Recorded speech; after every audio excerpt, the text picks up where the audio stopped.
Hey, there we go, guys. Welcome in. What's going on? Hair a little bit crazy.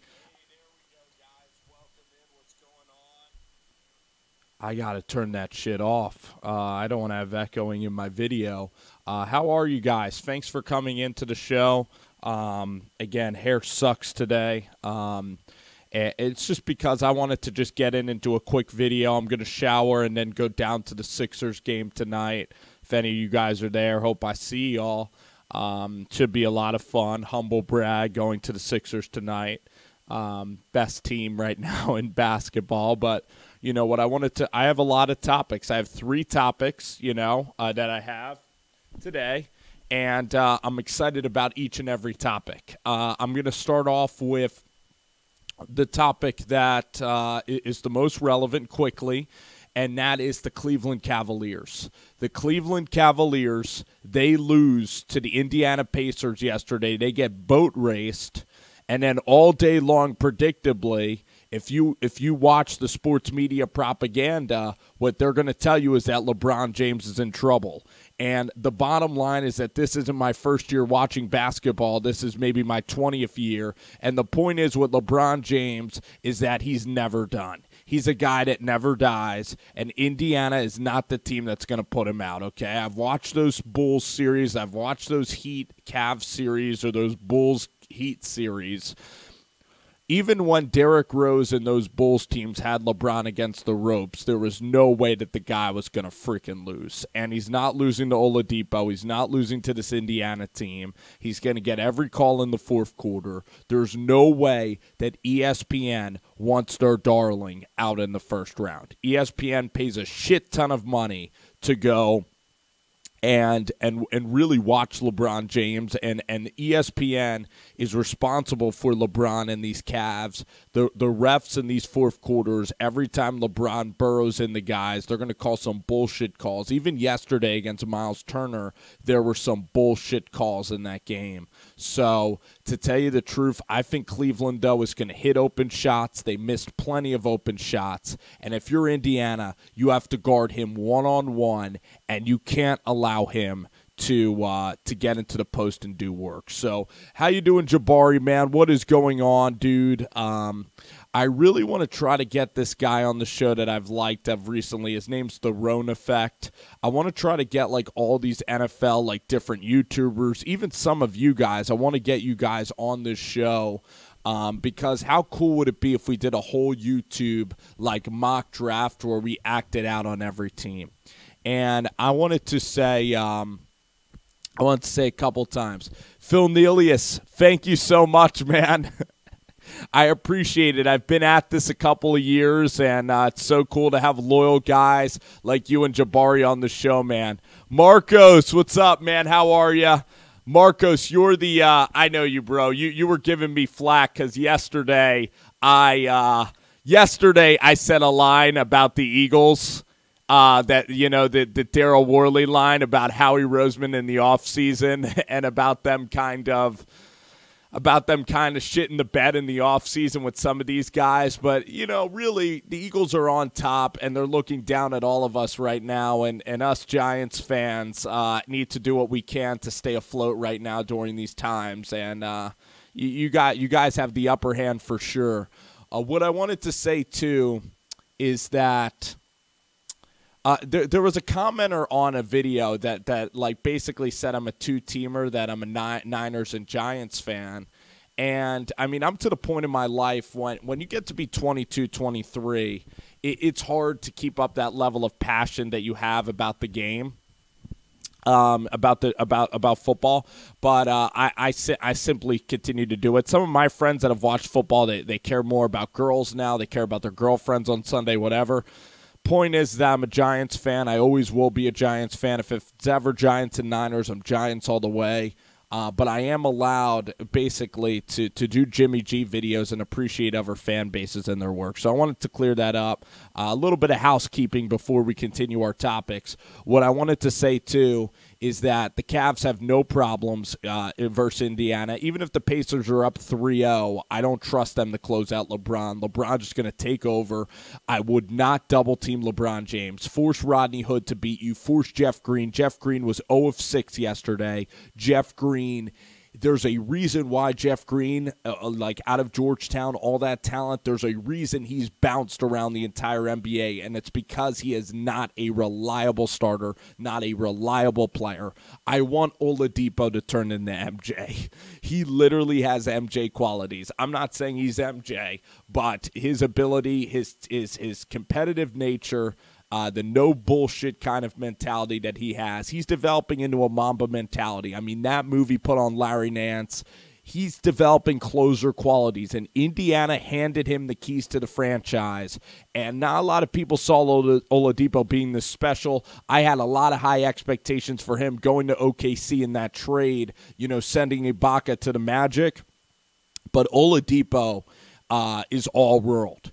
And he's a great guy to root for, and I hope Oladipo could step up and be the next kind of great player in this NBA. And for him to do that, they need to go out in Game 2. I could totally see Game 2, Cleveland wins by like 25, and it's not even close, and they blitz them out of the gate like Game 4 of the finals last year. Indiana, if they're real, if Nate McMillan's real, they need to go into Game 2 and try to win that sucker instead of just showing up and being complacent winning one game. You have to put the bully out. So, absolutely. Salvador, man, what is going on? I want to hit now on Saquon Barkley to the Niners, or to the Giants. I am probably going to make this video.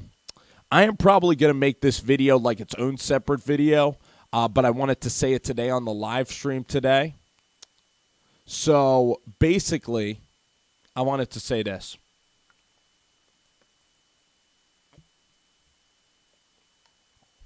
As we are live on Periscope right now. I think that Saquon Barkley is the pick for the New York Giants. Final answer, final answer, final answer, final answer. Bradley Chubb can be a pretty good player. He can be a guy that gets you sacks. Saquon Barkley is a really generational running back talent. You would have that position filled for the next 8 years. He's a great kid. There is no reason to overthink it. You need a running back to compete in this league. You look at what Zeke did to help out Prescott. You look at Leonard Fournette and how that helped out that team. Even McCaffrey was very effective down the stretch. He played great in that Saints-Carolina game. He almost willed them back. He had a 40-yard touchdown. McCaffrey is like an extended version of a wide receiver. That was a good pick. Hell of a lot better than it's looking like Mike Williams and John Ross and those guys were as picks was Christian McCaffrey. I mean, when's the last time we've seen a shitty running back? I mean, maybe Trent Richardson, but that's because Richardson lacked that kind of speed. And comparing them as prospects, I mean, Saquon Barkley is a guy that you have Eli. I am a Webb guy. So if you're a Webb guy, you want Saquon Barkley. That's the final answer. That's what the Giants should do. They look at him as a near-perfect prospect. Don't overthink it. Take Saquon Barkley. You will not be disappointed. Another thing I wanted to say is I'm going to save my thoughts on a lot of these draft prospects coming into this NFL draft. I am going to save my thoughts on whether they will be boom or bust. I will be doing separate videos along those lines. I'm going to be doing a Sam Darnold video coming up very soon on what I think Sam Darnold's going to be, and you guys can shit on me if it doesn't work. Fletcher Cox versus Saquon would be absolutely awesome, my man. We're up to 8 viewers on Periscope. You know what's really funny about Periscope is that there's some days when I get like 500, 700, 900 viewers, and it's usually all about the title of your video. But also, like, the thing is that with Periscope is that sometimes, like, they have these moments where, like, it shoots for the roof of, like, all these kind of robot accounts, and it looks like you're getting great numbers. So I appreciate the people on Periscope that are staying true to the program. No, I really do. And what I wanted to say is that Dak Prescott, there's another report out there that Dak Prescott was talking with Dez Bryant, and Dak Prescott was a captain. And I think that Dez Bryant was alluding to the fact that the captains of Jason Witten and Dak Prescott, that they went out and they betrayed Dez Bryant. And that is pretty substantial news. That is really, really substantial news. And it also speaks volumes to to really the dysfunction and how Jason Garrett in this NFL, Jason Garrett cannot control a locker room. Jason Garrett is not even close to being an elite coach because from the social component, he's a Harvard guy. He's a guy that cannot control his locker room. And even though Dez is talented, there's no communication between him and Jerry Jones. They did not solve the rift in the locker room, and that is all up to Jason Garrett. And he is way too much of a player's coach. He doesn't instill discipline in his guys. And if you're going to be an elite-level head coach, you need to hold players accountable, and you need to be running a tight ship. And Jason Garrett, not only is he not an incredible X's and O's guy, he's an okay X's and O's guy. You're never going to win anything special with having Jason Garrett there. And Jason Garrett is pretty much a blanket of Jerry Jones for the Dallas Cowboys.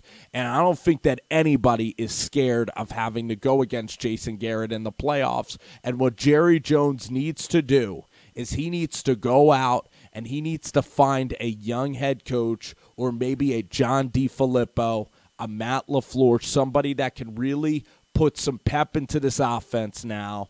And the other thing I'm going to say is that you're not married to Dak Prescott. Dak hasn't gotten paid. He's a fourth-round pick. He benefited from the incredible running of Ezekiel Elliott.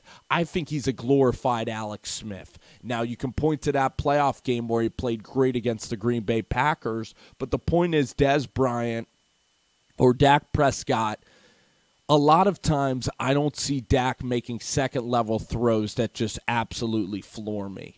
I don't think that his upside is that of a Patrick Mahomes. I don't think he's even close to Carson, to Mahomes, to guys like, there's three guys that I think are going to be great. It's Mahomes, Jimmy, and Carson Wentz. That is the elite of the elite.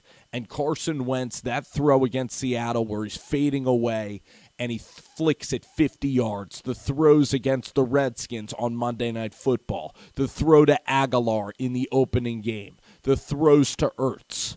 Carson Wentz is a freak of nature. Patrick Mahomes is a total freak of nature.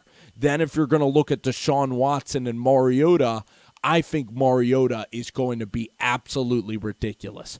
Mariota's leadership skills are on par with Dak Prescott. Mariota now has a sensational coach with Matt LaFleur that's going to be teaching him offense. He has Corey Davis that I think Corey Davis is going to be a top 10 wide receiver in football next year. He has the tight end there is absolutely a great player, Delaney Walker. Mariota is going to take a huge step up. Jameis Winston is a better thrower of the ball than Dak Prescott. I truly believe that. And Jameis has a lot shittier coaching than Dak Prescott has. So when you look at the young quarterbacks, Jameis is there, Mariota is there. I don't believe in Jared Goff. I've said that on this channel. I am not a Goff believer. That's why I have the Niners winning the NFC West. I don't care what the Rams are going to do. Their downfield passing game will not beat Jimmy Garoppolo. The Rams are a wild card team. I don't care even if they acquire Dez Bryant and also free agency football, getting guys to gel. I don't believe in the LA Rams. I don't. Jenny, you're absolutely correct. Deshaun Watson, Phil Nilius, that is a wonderful comparison. Deshaun Watson's a guy that was drafted in the first round. Deshaun has won a national championship, has beaten the elite of the elite, and he does take chances down the field. When you look at some guys like Will Grier, Deshaun Watson, they don't have the biggest arms in the world, but Deshaun is a guy that's an exception usually to the rule. And Deshaun was hitting 50-yard bombs last year. He's faster than Dak. The body composition of Deshaun Watson, he's a guy that honestly is a little thinner frame. He's a much better runner than Dak Prescott is, even with the injuries. Now, Watson is not a freak. He is not Mahomes. He's not Jimmy or Carson Wentz, but he's right underneath there. It's it's Mariota and Deshaun Watson. So if I were going to rank the 5 guys of the future, it is my number 1 guy is Jimmy Garoppolo. My second guy is Patrick Mahomes, and I am higher on the Mahomes stock than just about anybody. I am so proud to own the Mahomes stock because no one has seen this guy play. He had 1 game versus Denver. Coming into the draft, he played in this hokey little bullshit Cliff Kingsbury offense where he'd throw all these screens and he's herky-jerky throwing off of his right foot, going absolutely bonanza against absolute cupcake defenses in the Big 12 on the Great Plains. But when you look at Mahomes, when I watched that game versus Denver, this guy is a sponge. He took everything that Alex Smith had to say, and he's added it into his own game. Look at the coaches, look at the quarterbacks that Andy Reid has been around. Brett Favre and Donovan freaking McNabb. Mahomes is so similar to Donovan McNabb. People forget because Donovan in big games didn't have the personality and the leadership to will his team to victories. He was kind of distant, aloof when they lost to the Panthers, when they lost to the Bucs with Rondé Barber. But McNabb would constantly win that division. McNabb would be guys that can throw to all levels of the field, and he was one of the few guys in that 2000 draft that really, or it might have been 99, that panned out. He was a terrific player. If he won 1 Super Bowl, he would be considered a Hall of Famer. If Kurt Warner's a Hall of Famer with 1 bowl, Donovan is. Now, I know Warner did play in 3 Super Bowls, and he did dominate for a period of 2 years, but the point is that Donovan, he needed that 1 ring, and Donovan just needed a little bit of leadership, but Patrick Mahomes is Donovan. Sammy Watkins is going to have a big-time year for the Chiefs. You can get great value on a Chiefs Super Bowl odds. You look at the Patriots. The Chiefs went to New England and beat down the Patriots last year. The Patriots right now are shuffling. They are really reshuffling their roster. Danny Amendola called Bill Belichick an asshole yesterday, which I love the honesty from former players of the Patriots. It's always, always good. So, whew. Wayne Barnes, thank you, my friend. Thank you. I appreciate that. Fan of my channel, I appreciate that. What guests do you guys want on Rover Sports? I have Pigskin Pete. I can tell you what, there's a good Giants guy out there. His name, oh my God. He met Saquon Barkley the other day. The Roan Effect, I'm going to try to hit him up on Twitter. There's a couple of good Steelers guys out there. There's a guy that sits in front of a microphone in a Star Wars shirt and does a lot of videos like Schlellinger TV. So we're trying to expand the channel. And Ronbo, I'll tell you, Ronbo is the king. Ronbo's the king. I mean, when you look at the Patriots, it's very difficult to be there. I don't know if it would be that much fun. So yes. I don't know if he's going to be that conservative, though, with Mahomes. I think he's going to let him throw. I mean, sometimes Reed throws too much. So, Jenny, I'm right with you on a lot of these. Phil Nelius. Yeah, Phil. I mean, it really does take a coach, though, to put Mahomes together. Like, say Mahomes went to the Jets last year, say Mahomes went to the same quarterback coach as Christian Hackenberg. He would never develop. Does that make sense? Like, Andy Reid can develop guys. There's some coaches that won't develop guys. Like Hugh Jackson did not develop DeShone Kizer, and Kizer is a talented dude. He's not as talented as Mahomes because his windup's a little longer, but he didn't simplify the position. And with quarterbacks, you just need to simplify the position. I am excited about Davis Webb, too. I do own the Davis Webb stock. The point is, though, sometimes your fandom is beyond your control. And if Davis Webb never gets a chance to start, if he's on the pine for a couple of years, you could see apathy. Apathy is the number one enemy when you're trying to make it in the NFL, because guys like Tyler Bray, who had a lot of talent coming out of Tennessee, he gets buried on the bench. He doesn't see the light at the end of the tunnel, and suddenly his hunger, his thirst to be a starting quarterback diminishes. That was why this was the last year that A.J. McCarron could go and be a starting quarterback in the NFL. If A.J. went to Denver, he'd be fucked. He'd be behind Case Keenum, behind possibly Baker Mayfield or Josh Allen or Josh Rosen, and A.J. McCarron's career would die because he would never get that opportunity, and that hunger to be a starting quarterback would all but diminish, and he would be gone, toast and done. That's the point. That's the point. That is why it's very healthy to get these guys in and get them immediately on track. That's why putting Trubisky in last year was very good, okay? Even though the coach got fired, that's why the Mahomes decision, I fully am an advocate of that decision. So you got to get these guys in the game. You got to let them see failure to grow. See failure to grow. Exactly right. Exactly right. Yes. Was Lane Johnson right about the New England Patriots? I think it's always been factual that the New England Patriots are kind of like dictators in the way that they run their entire scheme and the entire offense and everything going on in New England town. And I think that the decision last year to throw away Jimmy Garoppolo just is going to cost them, because Jimmy could have been there 12, 15 more years. Now Belichick's getting old. Him and Robert Kraft, that relationship is going to continue to dwindle down. Their arc of winning championships, like, let's look at the AFC teams that can realistically compete with the New England Patriots. I'm going to let you think about it for 1 second.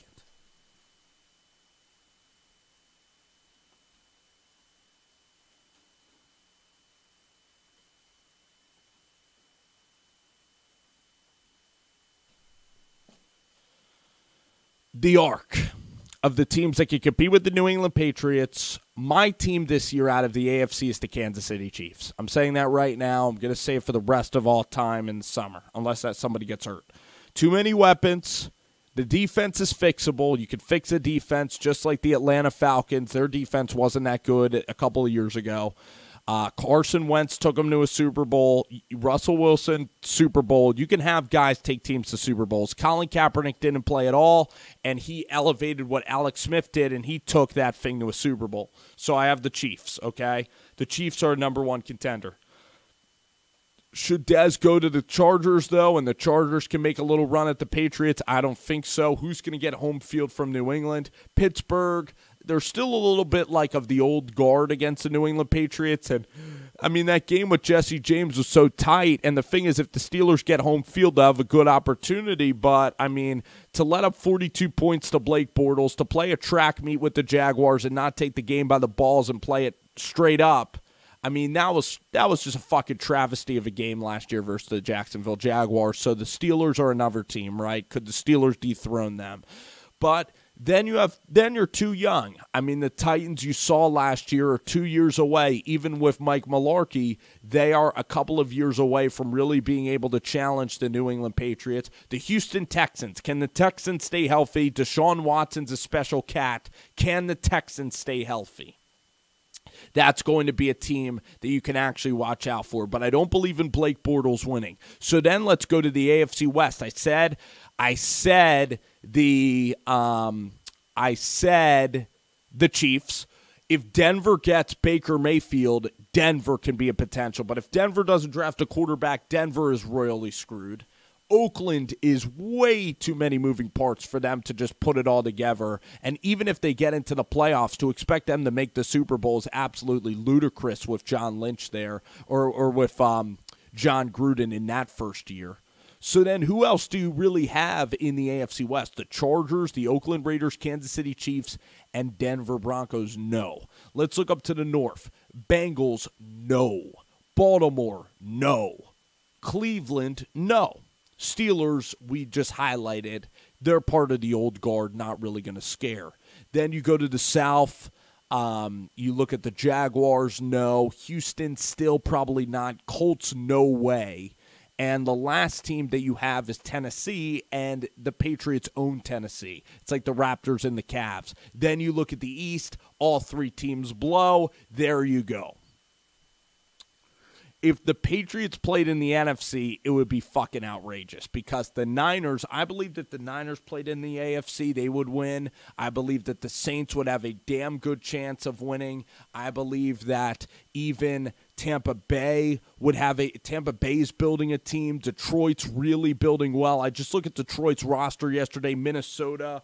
The NFC is a tremendous, tremendous, tremendous conference this year. I think that really, I love the Niners offseason moves. They got rid of Tahir Whitehead. They bring in a guy in Devin Kennard that I've watched play. I really think that the Lions, Taylor Decker, the Lions have a lot of good players on that defensive line. So JC is in the house, man, and I'll tell you what. I'll get to your Andrew Luck comments in a second because he was really the next guy that could take on the New England Patriots in that division. He was the next guy, okay? He was the next guy. What I was going to say, boy, oh boy, we have some Thunder comments coming in. We have some Thunder coming in. Oh, boy, great comments. All you guys are fucking awesome. 10 Trick Shot says, could Dez go to the Minnesota Vikings, do what Treadwell was supposed to do? I still have faith in Laquan, Megaquan Treadwell. First of all, I don't think it's a good fit, though, because it's a little bit risky. You're taking in Sheldon Richardson. That's already kind of a risk. Dez and Kirk Cousins would be fun, but you have Adam Thielen, who is turned into an elite wide receiver. You're going to have Kyle Rudolph that's going to benefit from the same exact coach that coached up Zach Ertz. DeFilippo's going to take Kyle Rudolph and make him into Zach Ertz. He's going to actually teach Kyle Rudolph something called leverage. So you have those three guys. Dalvin Cook's coming back, Latavius Murray, and Dalvin Cook can catch out of the backfield, but Adam Thielen, Diggs, and then you look at, I don't think you need Dez Bryant there. I really don't, and I don't think they have the money anyway. Point is about, the AFC is that, the NFC, I think, is going to be absolutely tremendously good. I think that the Vikings, Packers, the Panthers, the Buccaneers are going to come back and resurge. It's going to be so competitive. The Rams, if they were in the AFC, they'd have a really good chance, even with the quarterback position that I've laid out. I think the Rams are still salty on defense. I think the Rams are still really good. The Niners are going to be fantastic. The Seattle Seahawks will be okay. So the AFC is out there for the taking. There's a team that drafts a quarterback in this year's draft that can get a wild card spot and can expedite their process. Even the Bears are trending in the right direction. So the NFC is a wonderful, wonderful league. It's an incredible, incredible league. It's as healthy as it has ever been. Now you look at Andrew Luck. I don't know if the Colts have really ruined Andrew Luck. The guy has just had injuries, and when the Colts went into Denver and beat Denver down and took down Peyton Manning, before the whole Deflategate game happened where really the Patriots hammered the Colts anyway, they were in a good shape. I mean, getting to the AFC Championship's an accomplishment. Andrew Luck winning against the Bengals, going out and also defeating the Kansas City Chiefs in an epic playoff game. Andrew Luck was that guy. He's had a lot of success in this league already. But the point is that Andrew Luck is not even throwing anymore. He's detached from his teammates. I don't know if it would be a stupid move to draft a quarterback in the first round if you're the Indianapolis Colts, and then if Andrew comes back, be able to leverage that into trading for a first-round pick. So, I mean, Andrew Luck's a wonderful guy. You don't want to betray Oliver Luck and Andrew Luck. I mean, I just think that eventually you should pick up a quarterback that can step in and do damage, like even look at Nick Foles. If they had Nick Foles, that's the place where Nick Foles really needs to go, is a place where really he needs to be in there and sometimes start an entire season. That's where Nick Foles actually needs to go. And the Colts, they might want to offer one of those second-round picks for Nick Foles because that's somewhere that can do that. Dolphins is in the house. We have a Dolphins fan. Absolutely. Dez to Miami. I mean, you guys got rid of a lot of guys that have considered to have some kind of, personality concerns, like Ndamukong Suh. The guy Jarvis Landry a little bit was a malcontent. So I don't think that's going to happen. Dez to the Browns. I'll tell you, Dez is going to Seattle or Dez is going to the Niners, and we'll see what that. 10K trick shots. You're a Minnesota Timberwolves fan. I'll tell you what, last night, Karl Anthony Towns, he went away. He went away last night. He was not to be seen. Clint Capella shat on Karl Anthony Towns. Clint Capella gets no respect at all. And Tom Thibodeau is overrated, an overrated head coach. It's defense. That is why Fred Hoiberg is the guy. Joshua, what is going on, my man? Joshua Horchler. Hey, buddy. How's it going? Sometimes a lot of guys on here might get uncomfortable if I say the full name. Is Bill Belichick's reign over? We can only hope, my friend. We can only hope. Tom Brady is still like a cyborg out there. He is like a robot. If you look at him on freaking, what's the show? Stephen Colbert show. First time I watched that show. Tom Brady like this. So Colbert will ask him a question and Tom Brady will be like,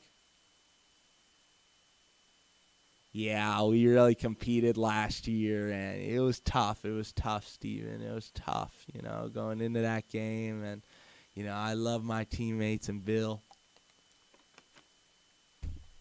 And he could chug a beer like a cyborg. He is the ultimate cyborg. So Tom is a weird guy, but listen, you can't hate on him. And now he's doing this whole little diet shit. He thinks he's the shit because he's got his book out. Oh, Tom is so funny. And listen, you guys have a team, Andrew Wiggins. It's the most fascinating team as the Timberwolves. Andrew Wiggins, an ISO guy, and Jimmy Butler. I think Derrick Rose needs to play. Derrick Rose is explosive. Jeff T can't knock down a jump shot. Derrick Rose is the freaking guy. And Derrick played really well. Clint Capella gets no respect. And Karl Towns, let's see if Towns is really elite. Let's see if Karl Towns is elite. So the Patriots, by default, they weren't good last year. They might get back to the Super Bowl this year. And really, if they had Jimmy Garoppolo, Bill Belichick would have the hunger to stay over there. We'll see what Edelman and what all those guys can do. But Amendola, that was fascinating comments. I am a Sixers fan. I will say that. I am a Sixers fan. I've stuck through this process. I go to their games. So, Marcos, even though I'm not an Eagles fan, Sixers basketball, I will root for Philadelphia Phillies. So I am a Sixers fan. And plus, look at the other teams like the New York teams. Jason Kidd, I did like growing up. He played right where the Giants played. But you're not going to – the Brooklyn Nets, oh, man. Jenny, you're a Nets fan, yeah. When they had Kidd and Kittles, that was when it was there. Oh, gosh. Are the Heat going to be taking it tonight? That's a question from Dolphins fan. Listen, the Miami Heat, what they need to do, they need to get out on Bellinelli and J.J. Redick tonight if they're going to win, okay? They need to get out on those shooters. Justice Winslow, he needs to find some kind of a jump shot. Hassan Whiteside, if you're going to play him, he needs to be aggressive at the offensive end of the floor, and you need to slow the game down. You need to make sure that you get out on those shooters and force them to put it on the damn ground, and you need to get this game into the 90s and let Dwayne Wade come into the game fresh and take over late. You need Olynyk to play a little bit like he played last time, but listen, you guys have a lack of offense, the Miami Heat. Will the Heat have enough offense tonight to get the job done? I don't know. And if I had to guess, I don't think so. It's too much momentum. They don't have a Ben Simmons type. You need Dragic to go to the hole. If you win this game, this is really the series. If you're up 2-0, the Sixers are going to win this series. This is do or die for the Miami Heat. I'll say that. Yes, exactly.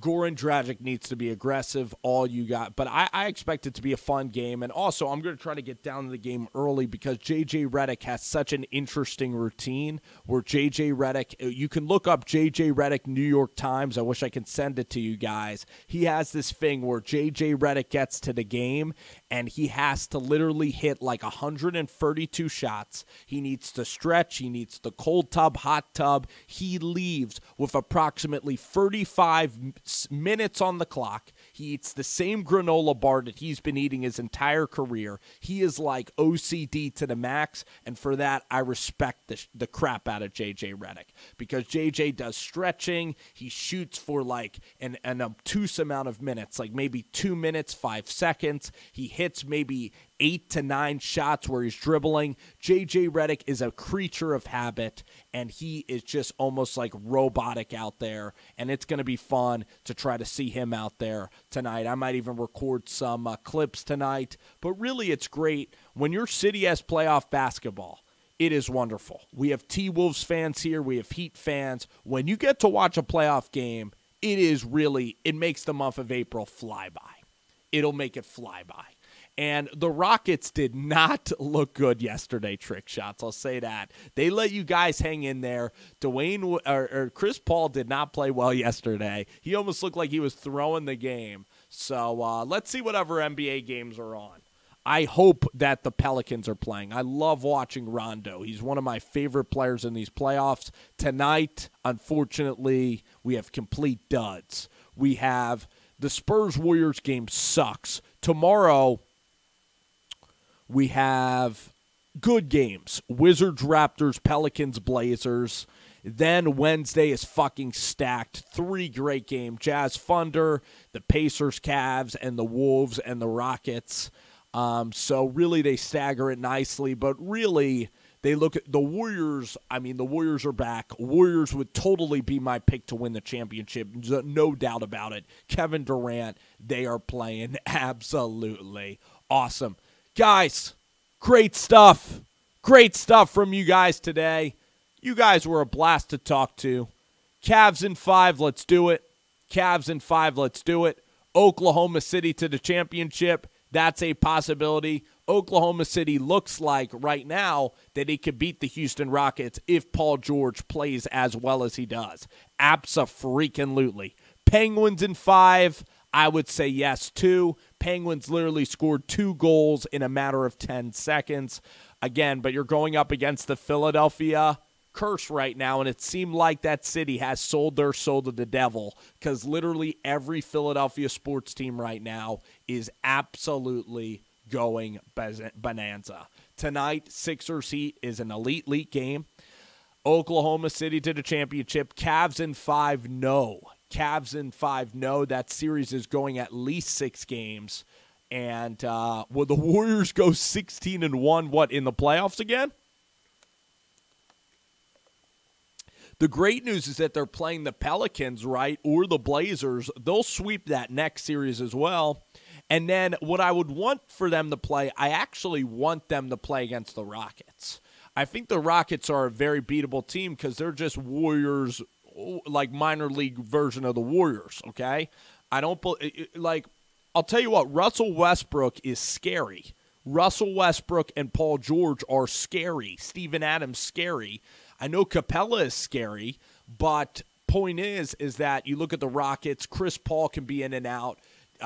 What's his name? Green, who I've really liked for the longest of times. One of my favorite players, most entertaining players is that guy, Gerald Green, is playing basketball there. The Warriors easily sleepwalk to the finals or to the Western Conference Finals, and then if it's Golden State Warriors, it is a war. Melo is trash now. He has that jab step, and that's about it right now. But Paul George was hitting from everywhere. Even that Alex Abrinas kid was actually making plays yesterday.